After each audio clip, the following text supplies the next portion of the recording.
Hello friends, welcome to Fisha's kitchen. இது வந்து Friday morning to afternoon எடுத்த வீடியோ தான் நான் உங்களோட ஷேர் பண்ணியிருக்கேன். ஸோ அன்றைக்கி பார்த்தீங்க அப்படின்னா நாள் தான் ஊர்லேருந்து வந்தோம். அதனால் வந்துட்டு ரொம்ப டயர்டாக இருந்துச்சு. பட் ஆனால் ஸ்கூலுக்கு அனுப்பணும் இல்லையா குழந்தைங்கள, அதனால் வந்து எந்திரிச்சு ஃபஸ்ட்டு பண்ணுற வேலை பார்த்திங்கன்னா தண்ணி வந்து ஃபுல்லாக அந்த வாட்டர் பாட்டிலில் இருக்கிறது ஃபுல்லாக குடித்ததுக்கப்புறமா தான் வந்துட்டு என்னோடய டே வந்து ஸ்டார்ட் ஆகும்.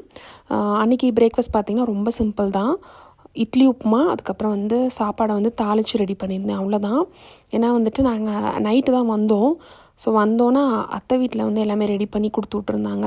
ஸோ அது மார்னிங் வந்து வேஸ்ட் பண்ண வேணாம் அப்படின்னு சொல்லிட்டு. இன்னொரு ரீசன் பார்த்திங்க அப்படின்னா காய்கறி எதுவுமே இல்லை. ஸோ அதை வச்சு இருக்கிறத வச்சு அட்ஜஸ்ட் பண்ணுற மாதிரி இருந்துச்சு. ஸோ அதனால தான் இப்போ வந்து டீ போட்டுடலாம் அப்படின்னு சொல்லிட்டு பட்டை, கிராம்பு, ஏலக்காய் இதெல்லாம் போட்டு மசாலா டீ தான் ரெடி பண்ணியிருந்தேன்.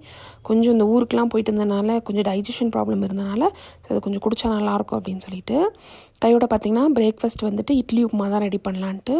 ஸோ அதுக்கு வந்து ஒரு பேன் வச்சுட்டு கொஞ்சமாக எண்ணெய் விட்டுக்கலாம். எண்ணெய் விட்டுட்டு தாளிப்புக்கு பார்த்திங்க அப்படின்னா 1 ஸ்பூன் அளவு கடுகு உளுந்து, அது பொரிஞ்சதுக்கப்புறமா ஒரு 1/2 ஸ்பூன் வந்து கடலைப்பருப்பு இருக்கு இல்லையா, அதையும் சேர்த்துக்கலாம். சேர்த்துட்டு நல்லா வந்து பொரியட்டும். பொரிஞ்சதுக்கப்புறமா பெரிய வெங்காயம் வந்து ஒரு பெரிய வெங்காயம் தான் சேர்த்துருந்தேன். அன்றைக்கி பார்த்திங்கன்னா அதான் சொன்னேன்ல, காய்கறி எதுவுமே இல்லை அப்படின்றதுனால இருக்கிறத வச்சு அட்ஜஸ்ட் பண்ணுற மாதிரி இருந்துச்சு. கருவேப்பிலை கூட இல்லை, அதனால் போடலை. பட் இருந்துச்சு அப்படின்னா கருவேப்பிலை, காஞ்ச மிளகாய் காரத்துக்கு ஏற்ற மாதிரி போட்டு அதை நல்லா வந்து வதக்கிக்கோங்க. கொஞ்சமாக உப்பும் சேர்த்துக்கலாம். இட்லியில் வந்து ஏற்கனவே உப்பு இருக்கும், அதனால் வெங்காயத்துக்கு மட்டும் சேர்த்துக்கோங்க. சேர்த்துட்டு அது வந்து கொஞ்சம் வதங்குற டைமில் பார்த்திங்கன்னா நான் வந்து இட்லியை வந்து என்ன பண்ணுவேன் அப்படின்னா தண்ணி ஒரு பேனில் வச்சுட்டு அந்த இட்லியை வந்து நல்லா முக்கி நல்லா பிழிஞ்சிட்டு நம்ம உதுத்துட்டோம் அப்படின்னா இட்லி வந்து நல்லா உதிர்ந்து வரும். இது பாருங்களேன், கொஞ்சமாக ட்ரையாங்கிள் இருக்கு, இப்படி இருக்காது. ஸோ அந்த மாதிரி ட்ரை பண்ணி பாருங்கள். இப்போ பார்த்திங்கன்னா அந்த இட்லியும் வந்து இதோட சேர்த்துட்டு நம்ம மிக்ஸ் பண்ணி எடுத்தோம் அப்படின்னா சூப்பரான இட்லி உப்புமா ரெடி ஆயிரும். ஸோ சிம்பிளான ரெசிபி தான். எனக்கு தெரிஞ்சதை நான் உங்களுக்கு வந்து ஷேர் பண்ணியிருக்கேன், அவ்வளோதான். அடுத்து பார்த்திங்க அப்படின்னா டீயும் வந்து கையோட ரெடி ஆயிடுச்சு. ஸோ டீயை குடித்ததுக்கு அப்புறமா தான் கொஞ்சம் வந்து நல்லா இருந்துச்சு. ஸோ எல்லாத்துக்கும் டீ எல்லாம் கொடுத்துட்டு அதுக்கப்புறமா பாப்பாவை பார்த்திங்க அப்படின்னா ஸ்கூலுக்கும் கிளப்பி அனுப்பிச்சிட்டேன். அனுப்பிச்சதுக்கப்புறமா தான் வந்துட்டு எங்களுக்கு வந்து சாப்பாடு தாளிக்கலாம் அப்படின்னு சொல்லிட்டு ரெடி பண்ணிகிட்டு இருந்தேன். நான் வந்து என்ன பண்ணுவேன் அப்படின்னா வெங்காயம் கட் பண்ணி போட்டுட்டு தக்காளி இருக்கு இல்லையா, அதை வந்து பேஸ்ட் மாதிரி ஆக்கிடுவேன். ஏன்னா வந்து நான் தக்காளி வந்து முழுசாக இருக்கும், குழந்தைங்க சாப்பிட்றதுக்காக இருக்கட்டும், நம்ம சாப்பிட்றது அதை எப்படி ஒதுக்கி தான் வைக்க போகிறோம். இப்படி அரைச்சிட்டோம் அப்படின்னா அது பிரச்சனை இருக்காது இல்லையா. அதனால் தம்பிக்கு பார்த்திங்கன்னா இன்றைக்கி ஸ்நாக்ஸ் வந்து மாதுளம்பழம் அப்புறம் கொஞ்சமாக சிப்ஸு கொடுத்து விட்ருந்தேன். மாதுளம்பழம் வந்து ரொம்ப ஜாஸ்திலாம் கொடுக்கல, சும்மா சின்ன ஒரு பாக்ஸில் வந்து இதை போட்டு கொடுத்துட்டோம் அப்படின்னா சாப்பிட்டுக்குவாங்க. நம்ம கொடுத்தா கூட சாப்பிடுவாங்க, ஸ்கூலில் சாப்பிட மாட்டுறாங்க. ஸோ அதனால் கொஞ்சமாக மட்டும் போதும் அப்படின்னு சொல்லிட்டு அதையும் ரெடி பண்ணி பேக் பண்ணி தம்பியும் கையோட ஸ்கூலுக்கு அனுப்பிச்சிட்டு தான் அடுத்த வேலையில் வந்து ஸ்டார்ட் பண்ண மாதிரி இருந்துச்சு. இன்டோர் பிளான்ஸ்க்கு பார்த்திங்க அப்படின்னா தண்ணி ஊற்றி ஒரு 1 வீக்கு மேலே ஆகிடுச்சு. அது சேம் டைம் ஊருக்கும் போயிட்டு வந்தனால அது பார்க்கவே இல்லை. அதனால் கையோட எல்லாத்தையும் எடுத்து என்ன பண்ணுவேன் அப்படின்னா வெளியில் வச்சுருவேன். வெளியில் வச்சுட்டு எல்லா செடிகளுக்கும் சேர்த்து தண்ணி ஊற்றுற மாதிரி இருக்கும். அது மட்டும் இல்லாமல் ஒரு 1 வீக்குக்கு எடுத்து வெளியில் வச்சு அந்த சன்லைட் படுற மாதிரி நம்ம ஒரு 1/2 hour இல்லை 1 hour வச்சோம் அப்படின்னா அதோட க்ரோத் வந்து நம்மளுக்கு நல்லாவே வந்து இம்ப்ரூவ்மெண்ட் இருக்கும். ஸோ தெரியாதவங்க ட்ரை பண்ணி பாருங்கள். இன்டோர் பிளான்ஸ்க்கு கண்டிப்பாக சன்லைட் தேவைப்படும். ஜாஸ்தி இல்லை, சும்மா ஒரு 1 வீக்குக்கு ஒரு 1 hour போதுமானது. ஸோ அந்த மாதிரி வச்சோம் அப்படின்னா அதோட க்ரோத் வந்து நல்லாயிருக்கும். இப்போ அதை தான் அந்த வேலையை பார்த்துட்ருந்தேன். இப்போ பார்த்திங்க அப்படின்னா எடுத்து வெளியில் வச்சுட்டு ஃபுல்லாக எல்லாத்துக்கும் ஃபுல்லாக வந்து தண்ணி ஊற்றியாச்சு.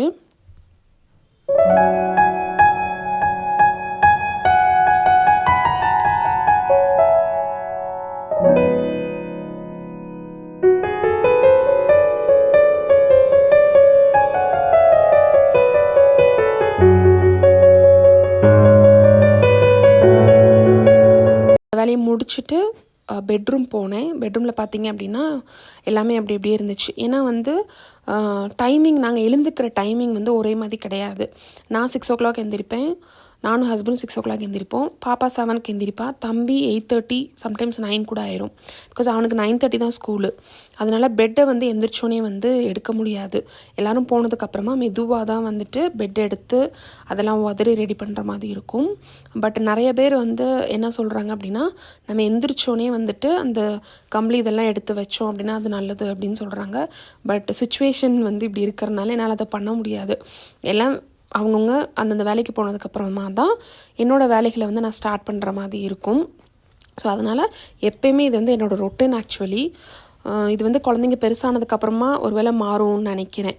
ஸோ அப்போ வந்து நம்ம அதை கொண்டு வந்துக்கணும், அதோட ரொட்டீன் வந்து மாற்றி கொண்டு வந்துக்கணும். இப்போ பார்த்திங்க அப்படின்னா எல்லாத்தையும் எடுத்து வச்சுட்டு கையோடு நான் என்ன பண்ணுவேன் அப்படின்னா பெட்ரூமில் இருக்க சின்ன சின்ன க்ளீனிங் இருக்கும் இல்லையா, அதை முடிச்சிடுவேன். முடிச்சிட்டோம் அப்படின்னா அந்த பெட்ரூமில் வந்து பெருசாக க்ளீனிங் இருக்க மாதிரி இருக்காது. ஸோ சின்ன சின்ன பொருட்கள் இருக்கிறது எடுத்து வைக்கிறது, கொஞ்சம் துடைக்கிறது, இந்த மாதிரிலாம் எடுத்து முடிச்சிட்டோம் அப்படின்னா பெட்ரூமுக்கு வர வேண்டியதில்லை. அன்றைக்கி லஞ்ச் பார்த்திங்க அப்படின்னா தேங்காய் சாதம் பண்ணலாம் அப்படின்னு சொல்லிட்டு, அதாவது தேங்காய் பால் சாதம் கிடையாது, தேங்காவை துருவி போட்டு பண்ணுவாங்க இல்லையா, அதுதான். இது வந்து கோயிலேருந்து எடுத்துகிட்டு வந்திருந்தோம். அது கொஞ்சம் ஸ்மெல் இருந்துச்சு. ஸோ அதை வேஸ்ட் பண்ண முடியாது இல்லையா, நிறைய பேர் என்ன பண்ணுவோம், தூக்கி போட்டுரும்.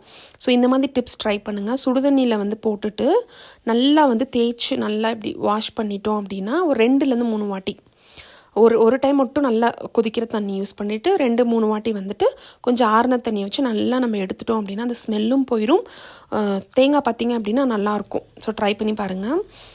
நான் வந்து பல்ஸ் தான் போட்டு தேங்காய் வந்து எடுத்து வச்சுக்கிட்டேன். தேங்காய் சாதம் பார்த்திங்க அப்படின்னா இது வந்து ரொம்ப சிம்பிளான தேங்காய் சாதம் தான். அன்றைக்கி வந்து பிரேக்ஃபாஸ்ட் லன்ச் ரெண்டுமே வந்து ரொம்ப சிம்பிளாக இருந்துச்சு. டின்னரும் பார்த்திங்க அப்படின்னா சிம்பிளாக தான் இருந்துச்சு. தோசை ஒரு சட்னி தான் ரெடி பண்ணியிருந்தேன். தவிர அன்றைக்கி வந்து காய் எதுவும் இல்லையா, அதனால் எல்லாமே சிம்பிளாகவே முடிஞ்சிருச்சு.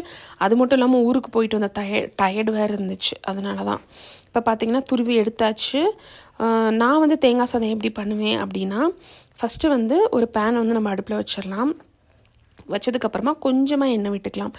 உங்கள்கிட்ட தேங்காய் எண்ணெய் இருந்தது அப்படின்னா தேங்காய் எண்ணெயும் சேர்த்துக்கலாம். அன்றைக்கி வந்து தேங்காய் எண்ணெய் இல்லை அப்படின்றதுனால கொஞ்சமாக வந்து கடலெண்ணெய் சேர்த்துக்கிட்டேன். சேர்த்துட்டு நம்ம பல்ஸ் பண்ணி வச்சுருந்தோம்ல தேங்காய், அதையும் போட்டுடலாம்.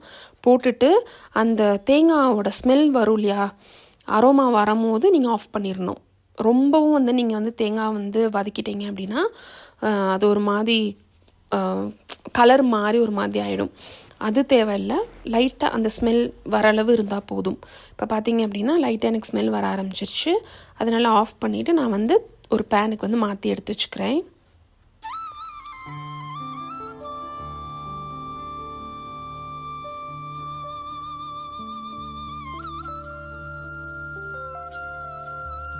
இப்போ அதே பேனை வச்சுட்டு கொஞ்சமாக எண்ணெய் சேர்த்துக்கலாம்.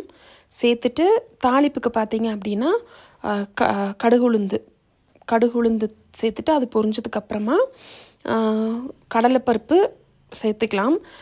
கடலைப்பருப்பு தேவைப்படலை அப்படின்னா ஸ்கிப் பண்ணிவிட்டு நீங்கள் வந்து வேர்க்கடலை இருக்குது இல்லையா, அதையும் சேர்த்துக்கலாம். நான் என்ன பண்ணுறேன் அப்படின்னா ரெண்டையுமே சேர்த்துக்கிட்டேன்.